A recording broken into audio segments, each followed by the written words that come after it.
Hello, this is Avantika Kansal and you are watching New India Junction. We are in the constituency Kasargod in the state of Kerala, and we have local people from Kasargod with us from this constituency. So let's talk to them and understand what are the challenges that they are facing in this constituency and what do they have to say about the governance of Kasargod as whole. Hello sir, आपका नाम? तंबान Okay. आपका नाम sir? बारश आपका? Rajesh तंबान परकलाई okay तो sir ये बताइए कि आप कासरगोड से लोकल हैं?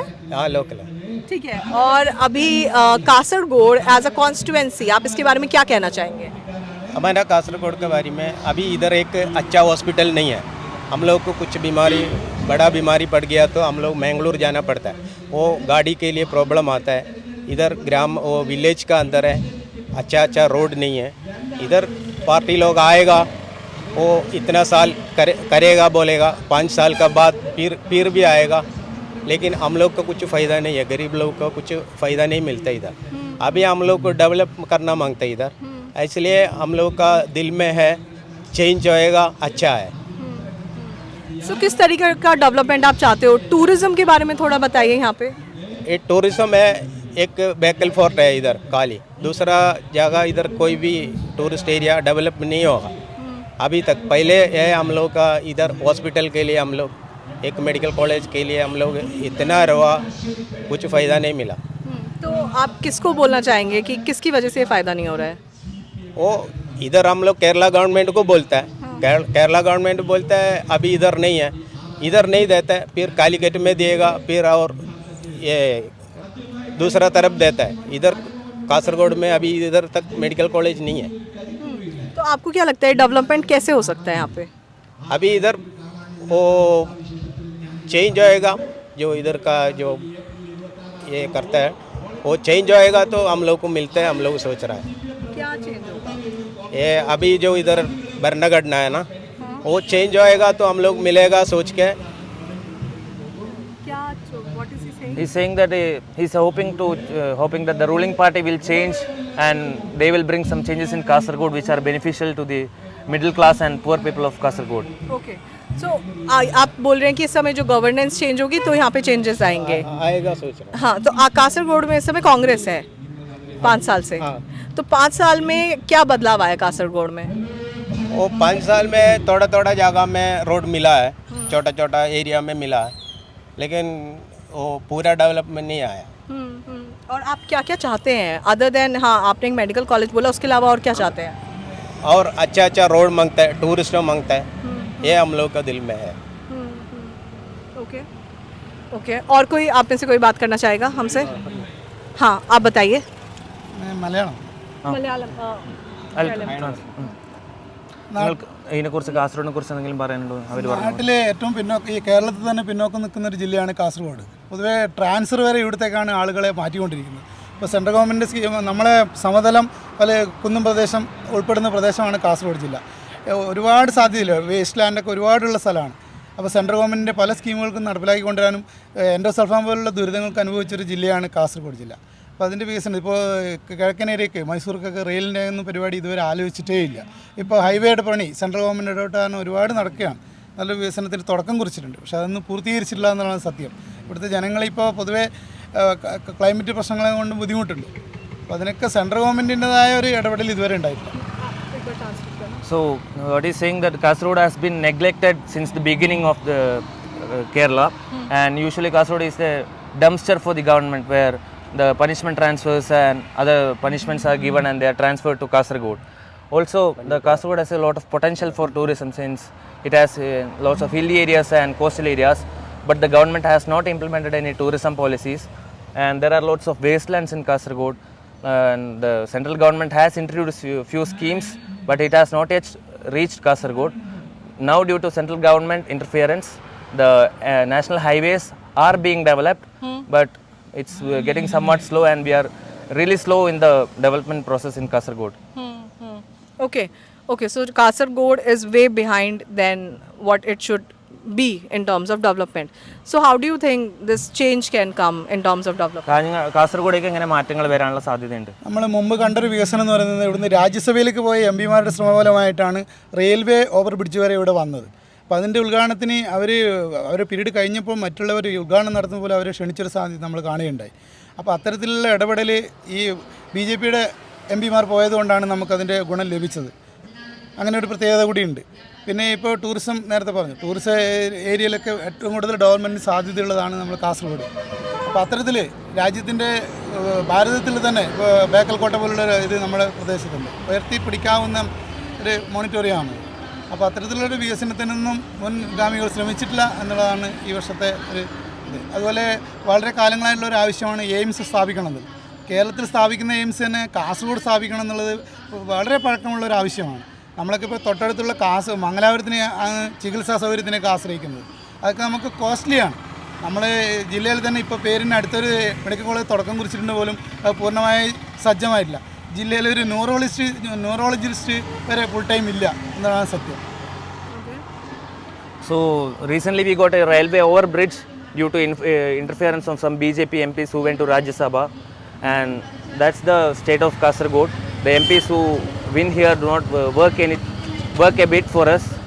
And about the tourism, we have really good tourism places like Bekal Fort and other beaches and hill areas, but the Kerala government is not doing anything to uplift those areas to make it a tourism hub or tourism hotspot.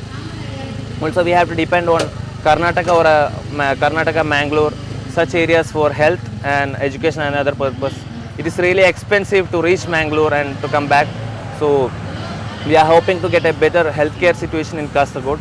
Also, there have been talks about bringing an AIIMS medical college here, but it got lost in the middle of the process. So, we are really hoping for health and education in Kasaragod. Hi, your name? Anju. So Anju, you are from Kasaragod constituency itself. Yes. Okay, so tell us more about this constituency and the kind of things which have happened in terms of development or have not happened. What do you have to say about this constituency?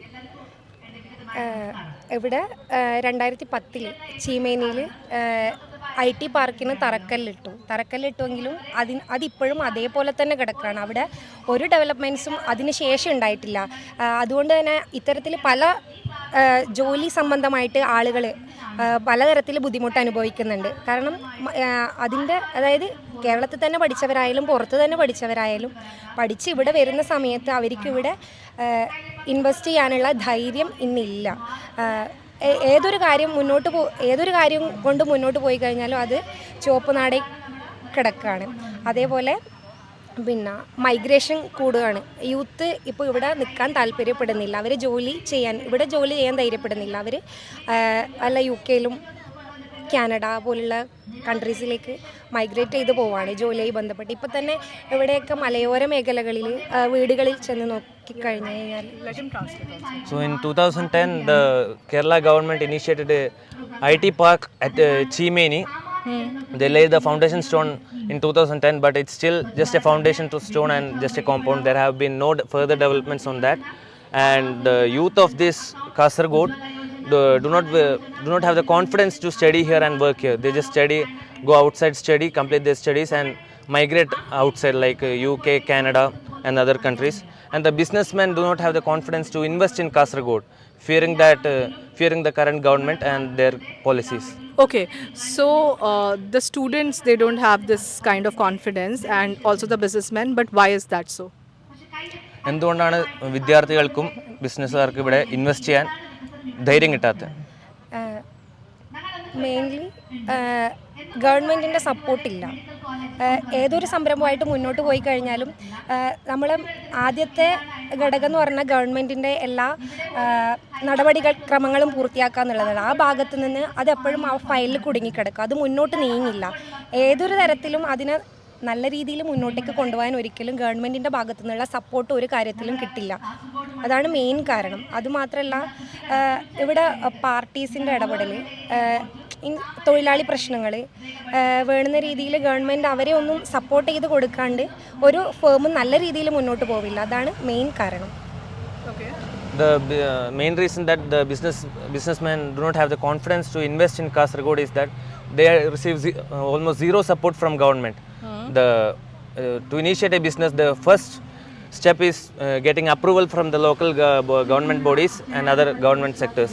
So the approval files are always held in the government office. They do not push it further or higher up above. So government do not provide any support for the businessmen.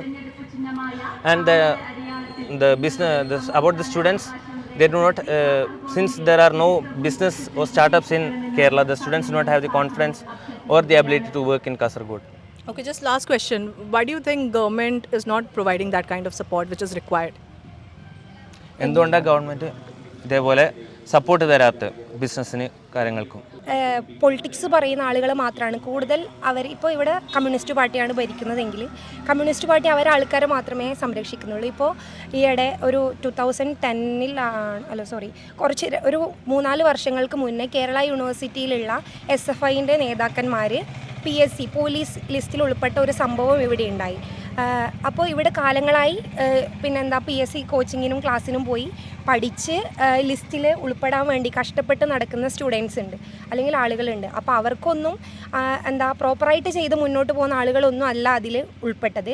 അന്നത്തെ അവിടുത്തെ ഗുണ്ടകളും SFIൻ്റെ നേതാക്കന്മാരൊക്കെയാണ് അതിൽ ഉൾപ്പെട്ടത്. അപ്പോൾ ഇത്തരത്തിലുള്ള ഒരു സാഹചര്യത്തിൽ എന്ത് വിശ്വസിച്ചിട്ടാണ് സ്റ്റുഡൻസും അതുപോലെ അല്ലെങ്കിൽ ഒരു ജോലി ചെയ്യാൻ മുന്നോട്ട് ഇറങ്ങി വരുന്ന അല്ലെങ്കിൽ ഒരു ബിസിനസ്മാൻ ഇവിടെ ഇൻവെസ്റ്റ് ചെയ്യാം? അതേപോലെ ഈയിടെ 2 ദിവസം മുന്നേ പത്രത്തിൽ കണ്ടു, ലൈബ്രറി കൗൺസിൽ 2000 ആൾക്കാരോ കൃത്യമായിട്ട് നമ്പേഴ്സ് ഓർക്കുന്നില്ല, ആളുകളെ താൽക്കാലിക ജോലിക്കാരെ അവർ സ്ഥിരപ്പെടുത്താൻ പോകുന്നു. അപ്പോൾ ഇത്രയും കാലമായിട്ട് ഇതിനു വേണ്ടി അല്ലെങ്കിൽ പഠിച്ച് ഉറക്കമൊഴിച്ച് പഠിക്കുന്ന സ്റ്റുഡൻസ് അല്ലെങ്കിൽ യുവാക്കൾ അവർ എന്ത് വിശ്വസിച്ചാണ് ഇനി ഇവിടെ ഒരു ഗവൺമെൻറ് ഫേമിൽ ജോലി ചെയ്യാമെന്ന് വിചാരിക്കുന്നത്? The government is highly partial towards their own party and their own party members. The prime example of that is the PSC backdoor appointments. The people who have gotten in the rank list do not get the jobs. Instead, the goons and the members of the party get the jobs in the government sector. A prime example, I read a newspaper 2 days ago that the government is permanenting the jobs of 2,000 people in the library council. So if these kinds of things are done, what should the youngsters or the students who have just graduated believe and apply for good jobs in the government sector?